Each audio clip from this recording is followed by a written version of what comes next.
The truth does not need an endless series of lies to prop it up. If Islam were true, you wouldn't need all of those lies. And so that's kind of a sign that it's a false system. And so when I'm criticizing Muhammad, it's not because I hate you, it's because you've been misled about him.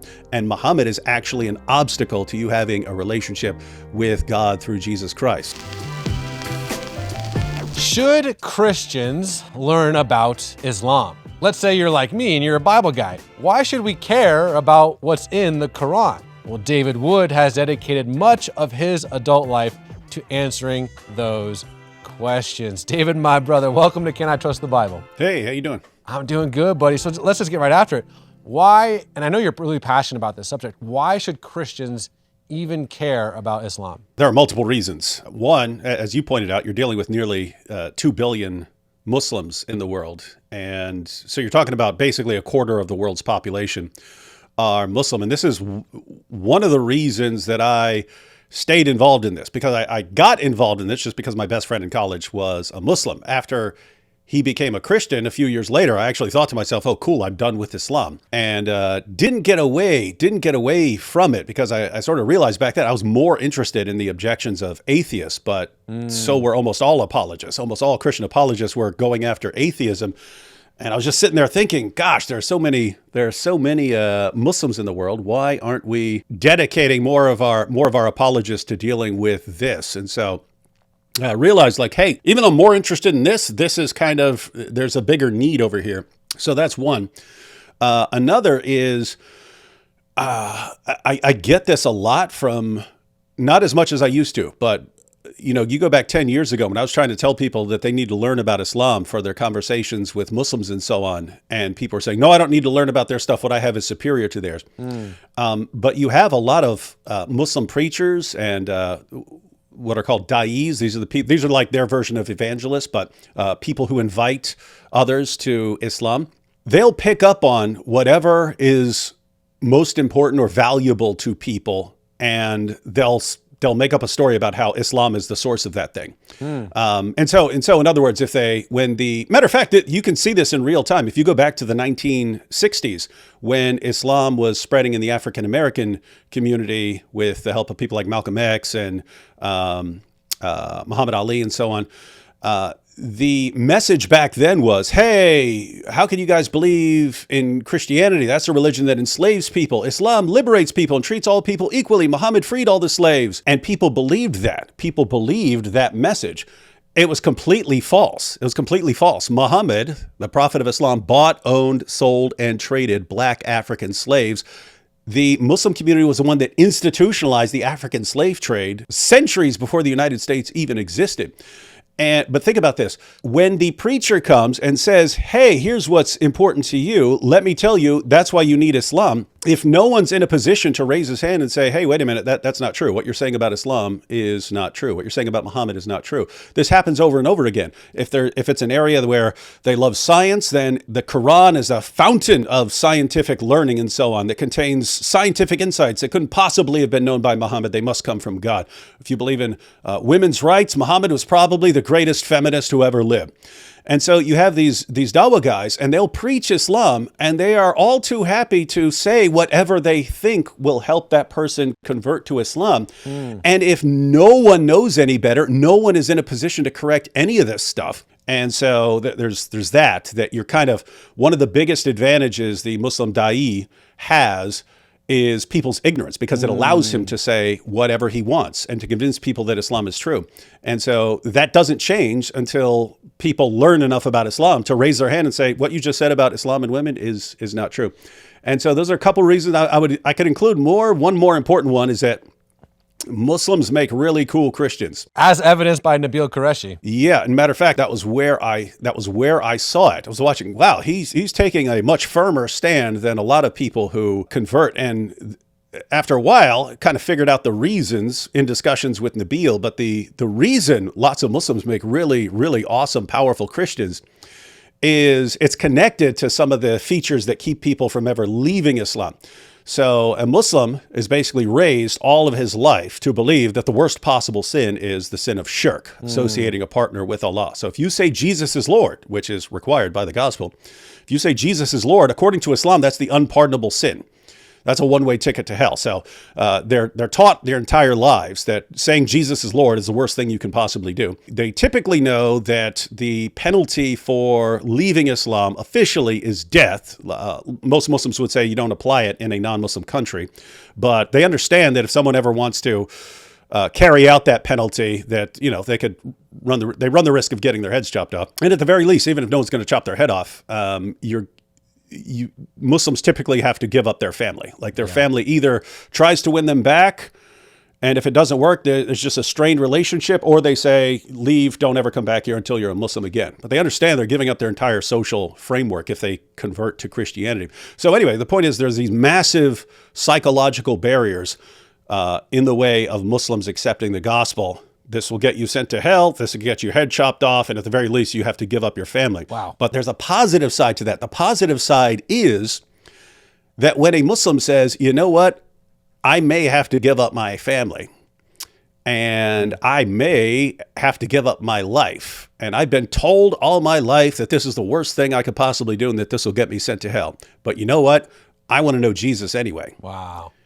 That's someone who will lay down his life for Jesus, right? He's already been willing to give up everything else. Oof. And so that's why you're not going to be able to shake that person later on. Wow, that is so insightful, my brother. Now, I want to get into more details of the Quran and what the Islamic faith actually teaches, but I want to ask you this question. Even before we got started, you're like, hey, don't share where I live, because at the end of the day, like, you are touching on a very, very, very landminey subject, which is the idea of confronting what Islam teaches. And I've watched a ton of your videos over the years, and what you don't find often, you do find people calling you all sorts of names and threats, all this stuff, but you don't necessarily find a lot of people dissecting what you said about Islam, in the sense that you're just quoting surah this, whatever, this is what it says in the hadiths, this is what Muhammad's life looked like in the hadiths.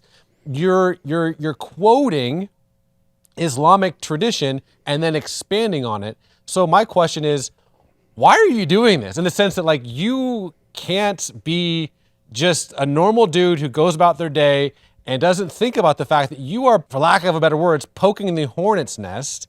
You're doing it. A lot of people, most people, almost all people, even Bible believers, would be kind of terrified simply to resuscitate what the hadith and the Quran say, but you do it openly, brazenly on YouTube.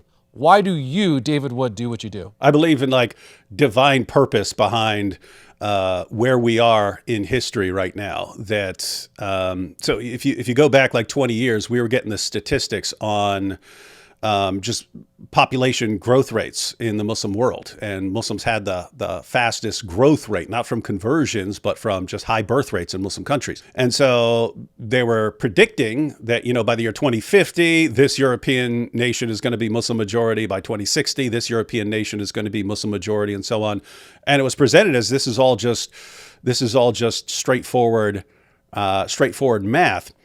And so it was looking like, oh, this is really, it's inevitable. It's inevitable.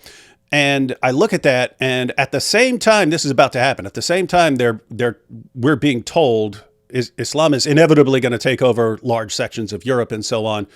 All of a sudden, at that exact same time, for the first time in history, we get open access to Muslim sources. When I talk about back in the 1960s, if a Muslim preacher was making things up and how Muhammad liberated all the slaves and so on, how would a person in the 1960s be able to even respond to that?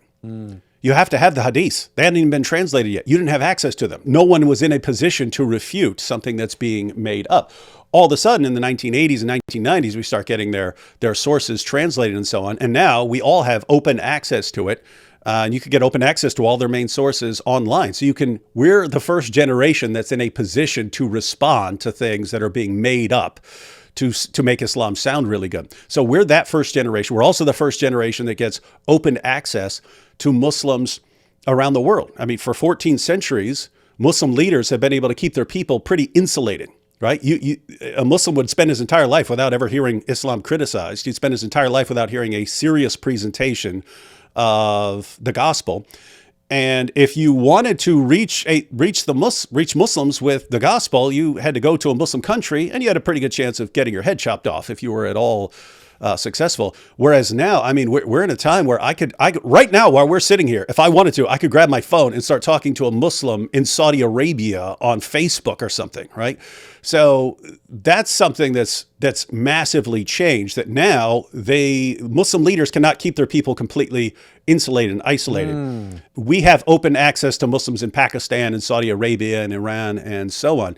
So I look at this and I say, we're the first generation that has open access to their sources, open access to Muslims around the world. We got Muslims who've come here, and yet we're told that, oh, inevitably in 5 or 6 decades, Islam takes over. And I'm thinking, wait, we just got everything we need to reach Muslims with the gospel around the world right now? Right when we're told it's inevitable? I look at this and I go, my goodness, the Lord has delivered that ideology into our hands. Wow. So I look at this as like really good times. And as far as criticizing Islam, that was something that I saw with Nabil, because I mean, we were having discussions for about 4 years. And for the first 2.5 of those, we focused almost entirely on Christian topics: the death of Jesus, the resurrection, Jesus as Son of God, the Trinity, the reliability of the New Testament. We were focused on studying those issues. Eventually, he was giving me arguments for Islam that forced me to actually go look up what's in the Muslim sources. So he's talking about scientific miracles of Muhammad's claims in the hadiths and so on. So I would go out and buy these collections. I would buy these collections so I could look up the passage. And then I would look up the passage and I would go, whoa, that's not what it says. That's not what it says. But I would keep reading and I would go, hey, look at this. This is completely wrong. And this is some really messed up stuff. And I would go back to him and I would say, hey, you pointed this out. Keep in mind, he wasn't being deceptive. He had read this in an Muslim apologetics book, or heard this from a Muslim speaker or something like that. But I would actually look it up, and then I was able to go back to him and say, hey, you said that Muhammad said this and that it's miraculous. Let's go ahead and read this a little more carefully. And let's read a couple passages later. Look at this. This is really, really bad stuff here. And he didn't tell me until after he became a Christian. But he said, when we were discussing Christian topics, the death of Jesus, the resurrection, and so on, he thought to himself, when we were discussing Christian topics, Christians actually have really good reasons for believing what they believe. He said, Christians have a case for everything they believe. They have good reasons for all of these things. He said, but he thought to himself, even if they showed me with 99% certainty that all these things are true, I'm still 100% sure that Islam is true because of the scientific miracles and because of the miraculous preservation of the Quran and because he would go down the list, right? So he thought that he had all these airtight arguments and that this gave him 100% confidence in Islam. He said it wasn't until we challenged Islam and we started going through Islamic beliefs about Muhammad and the Quran, and he saw problems where he didn't know there were any, and he saw that the arguments weren't as good as he thought, that doubting Islam and at least not having that 100% confidence is what allowed him to take the gospel more seriously. And so that's just been my experience. It's not always, but most of the time, the vast majority of the time, I would say in my experience, 90 to 95% of the time, when a Muslim leaves Islam and becomes a Christian, it's only after someone showed him some serious problems with Islam. And so I'm just saying this because I've had Christians that say, no, just preach the gospel. Don't point out the problems with Islam. Well, you're preaching the gospel and he thinks he's 100% confident in Islam because he's been built upon this foundation of just making things up. Why would you not want to expose those? And so he can actually take what you're saying seriously. So yeah, that's why it was just Nabil. I realized how important it was back then to be criticizing this stuff. And so I realized, hey, it's not just him. The rest of the Muslim world, they all need to hear this too. That is so insightful. Now, for those of you who don't know, Nabil Qureshi was brought to the Lord basically by David, and he wrote a book, very famous book called Seeking Allah, Finding Jesus. I think it's brilliant. I've read it. It's a very easy, understandable read. So if you want to, I couldn't recommend that book enough. So let's get after it, brother. Let's talk about those things that you were able to see in Islam. And again, if you're watching this, you come from an Islamic background, you come from a Middle Eastern country, whatever it might be.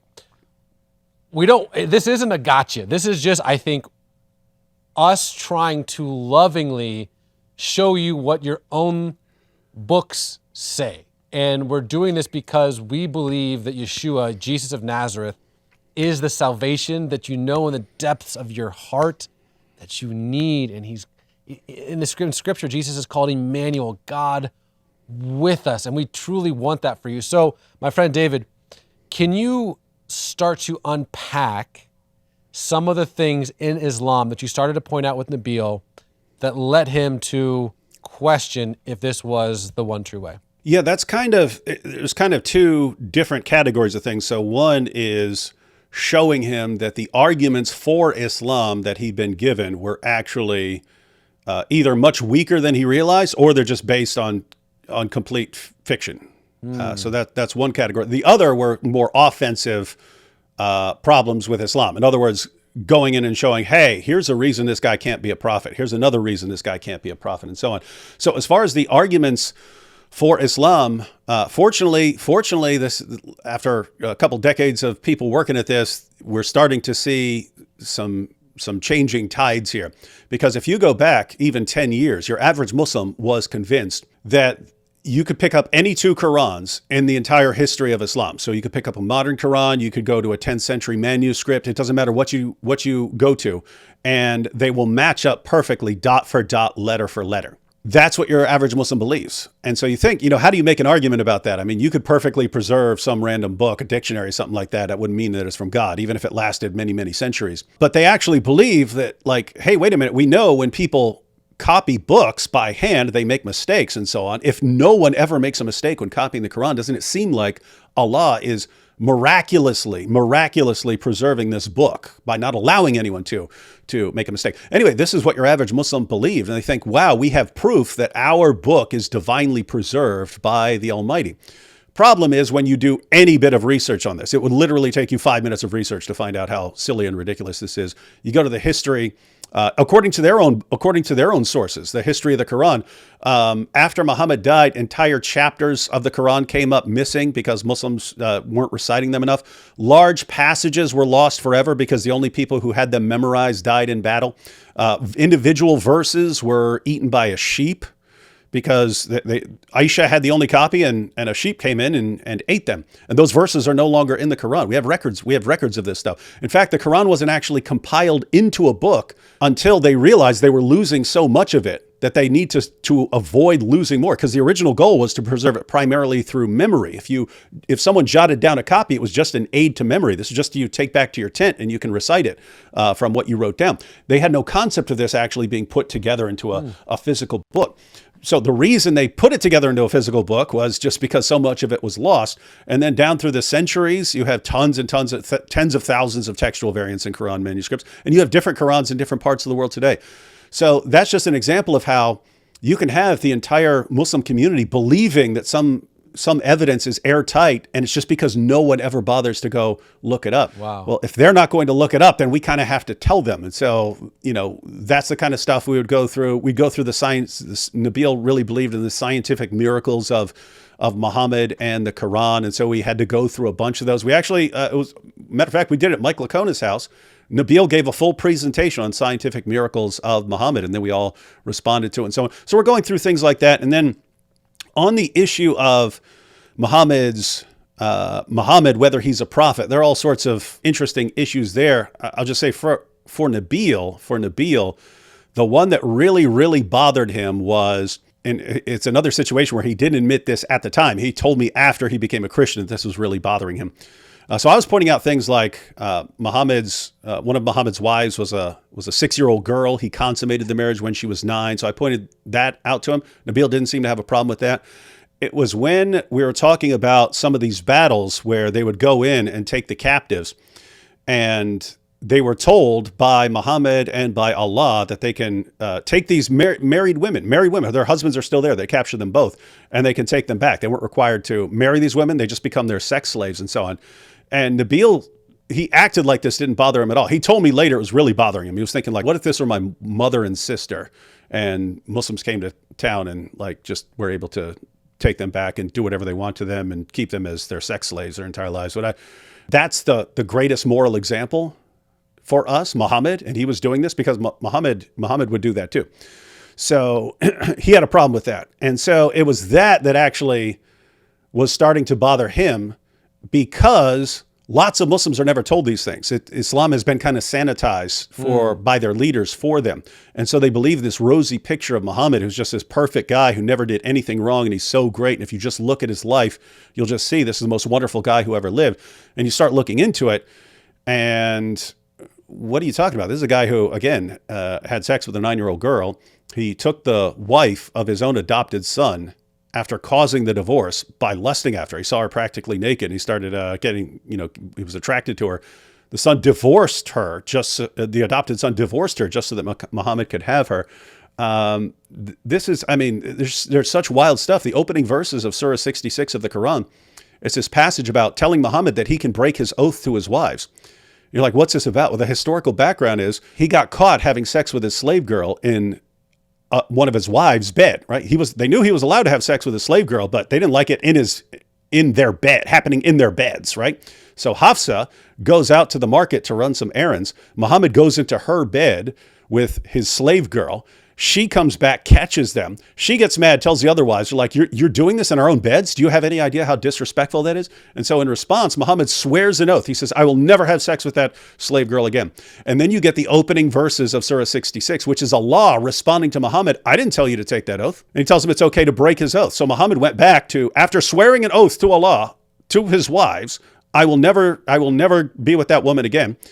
He then goes back and says Allah told him to do it. So there are all these issues where you look at it and you go, something's not right. Something's not right about this guy here. Wow. And when you're talking to Muslims, if you're talking to Muslims, most of this back then, no Muslim you would talk to had any clue about any of this.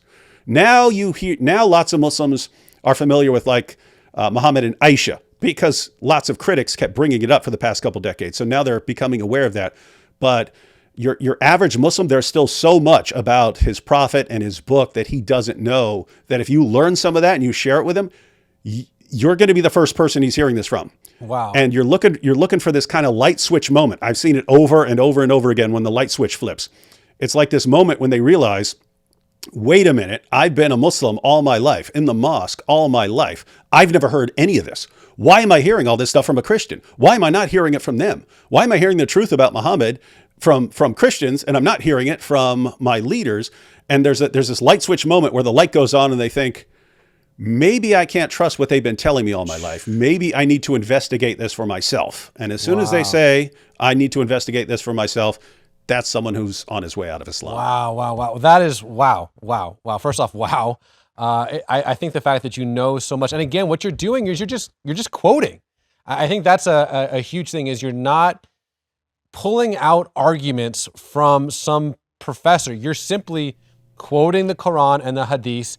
And like you're saying, most people didn't know this, that it was in there. And I think that's what's startling for a lot of us. Mm-hmm. Here's a question I have for you. In Scripture, in the New Testament, God calls us the children of God. Jesus says, I no longer call you servants, I call you friends. Mm-hmm. What is the ultimate relationship a human being can have with Allah? The only relationship the Quran says that no one comes to Allah as anything other than a slave.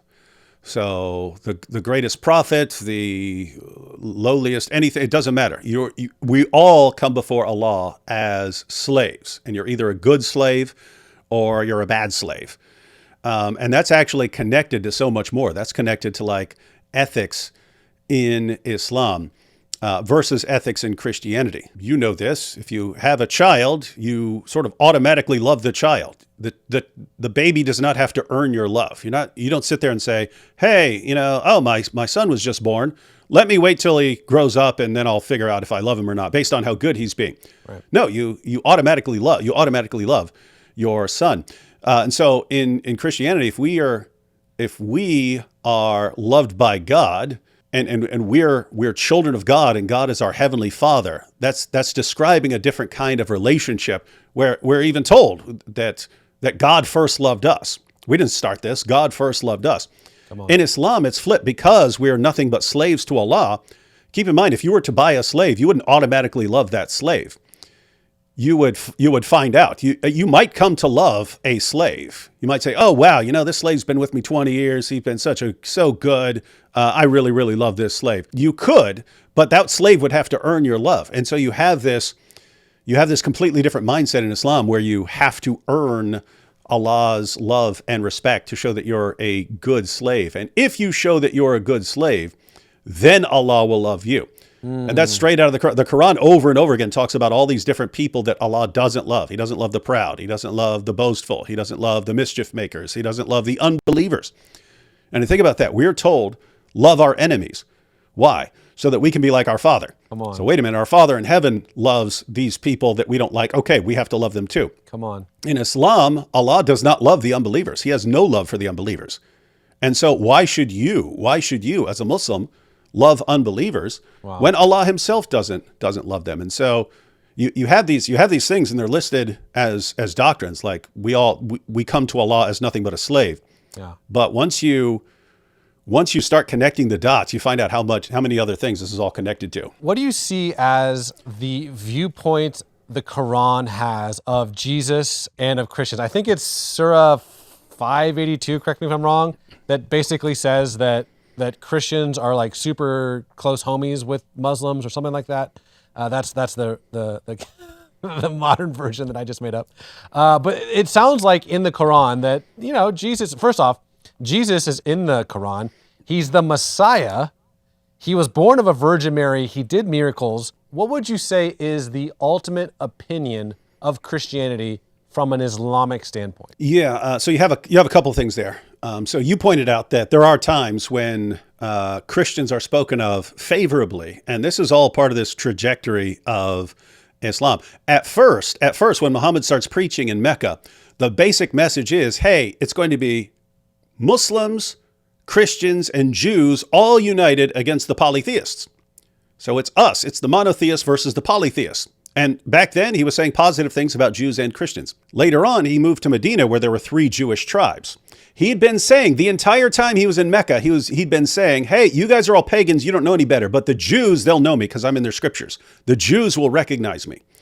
And so for over a decade in Mecca, he's telling his followers that the Jews are this source of authority on matters of who is and who isn't a prophet. And once he gets to the Jews will confirm him. And so the Muslim community eventually went to Medina, 3 Jewish tribes. They made fun of him quite a bit.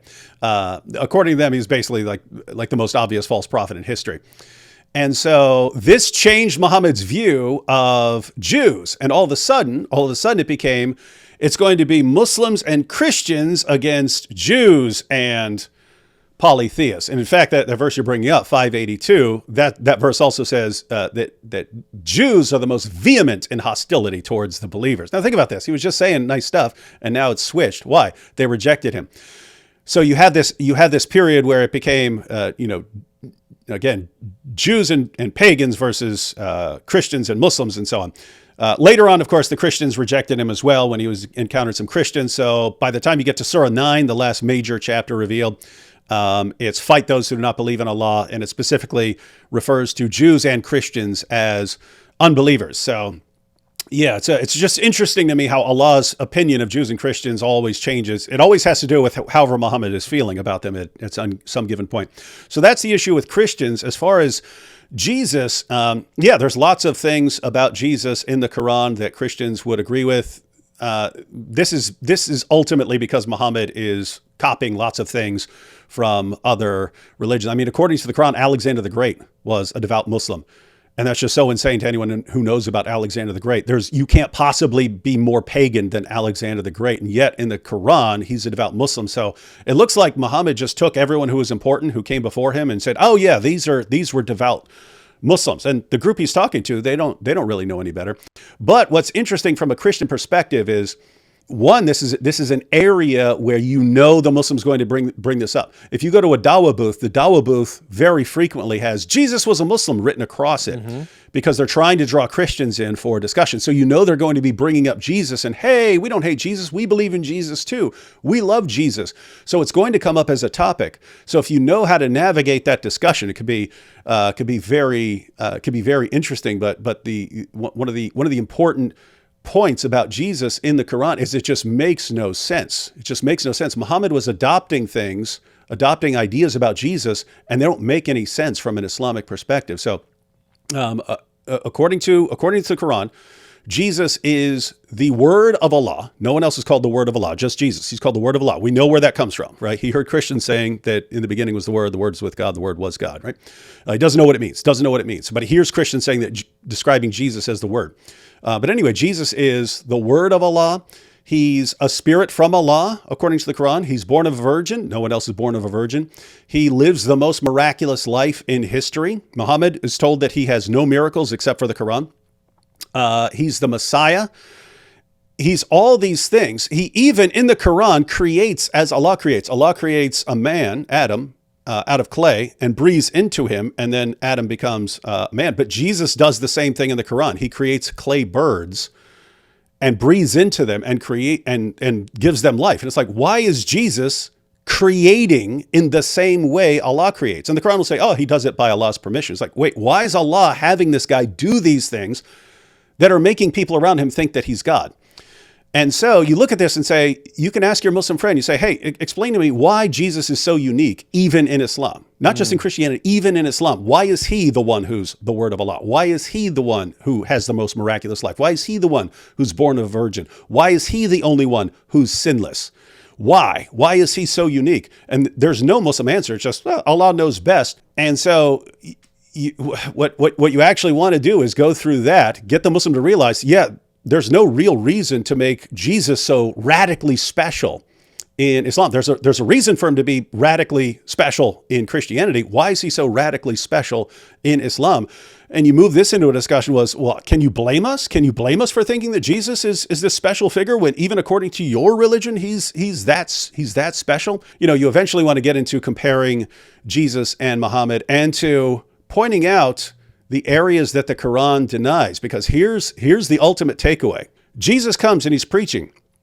And then you get to the book of Acts and you see, he's just spent 3 years with his disciples, teaching them all kinds of things. But when they go out and preach in the book of Acts, you see over and over again what they regard as the gospel. It's a message about Jesus' death for sins, his resurrection, and his divine nature. So he died on the cross for sins. He rose from the dead. He's Lord. They emphasize that wherever they want. And so we're also told in the Bible that false prophets and false teachers are going to come. What are they going to do? They're going to lead people away from the truth of that message. And then all of a sudden you get to Muhammad centuries later, and Muhammad comes along. Think about this. And Muhammad comes along. Hey, you Christians, you believe in God? So do I. You believe in the prophets? So do I.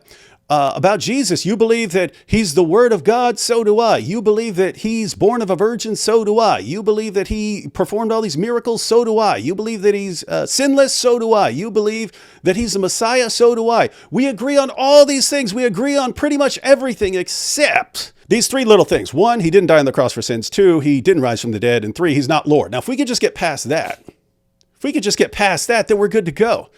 And the Christian response should have been, my goodness, we've been waiting for you, because you were like the perfect ultimate false prophet. You agree with us on everything else except the core of the gospel, and you declare like all out assault on those core doctrines of the gospel. We've been waiting for you. So anyway, that's the importance of understanding Jesus in the Quran. You can actually respond to Muslim objections about that, but you can actually show them some of the problems with their own system. David, that is so unbelievably helpful. You are, just incredible the way you're able to just dissect such heady things and make it so easy to process. And we're going to have you back, because I love the way you're able to just inform us. But I do one last question before we let you go this time, which is this. Let's say we have someone like Nabil used to be, someone watching this, and they're a Muslim, or they live in the Middle East, or they're studying Islam, whatever it might be. And honestly, they're a little scared to be watching this. One, because as we've talked about on many episodes of Can I Trust the Bible, in Islam, it is so interwoven with their identity, with respecting their family, with not bringing dishonor, that to even think about leaving Islam would be catastrophic, and is catastrophic in a lot of ways. But they're here, they're watching this channel, they're watching this show, they're watching you, and something tugging at them, I would call that the Holy Spirit, is making them think. And you have this platform, you have this microphone for a couple more minutes. David, what would you say to someone watching this exact episode who's clicked on and they see you? Yeah, the first thing would be lots of Muslims think that if you criticize their beliefs or something, you're attacking them because you hate them. And I mean, there may be people who just, no, there are people who just hate Muslims and so on. When we criticize your beliefs and we share the gospel with you, it's not out of hatred. If I didn't love you Muslims, I'd just let you go on serving the most obvious false prophet in history for the rest of your life. I mean, what worse thing can I possibly do? So when we are criticizing Muhammad and the Quran, it's not because I look at you and I go, oh, I hate this person. It's because I look at you and I go, oh, this person has been led astray his entire life. I mean, he's been told by his sheikhs and imams that all these things about Muhammad are true and that he needs to dedicate his entire life to this 7th century Arabian caravan robber. It's like, no, you're made for you're made in the image of God. You're made for something better than that. So when I'm criticizing Muhammad, it's not because I hate you, it's because you've been misled about him. And Muhammad is actually an obstacle to you having a relationship with God through Jesus Christ. So even if you think we're wrong, about this, at least understand our motives. At least understand our motives. We have your best interest. In mind.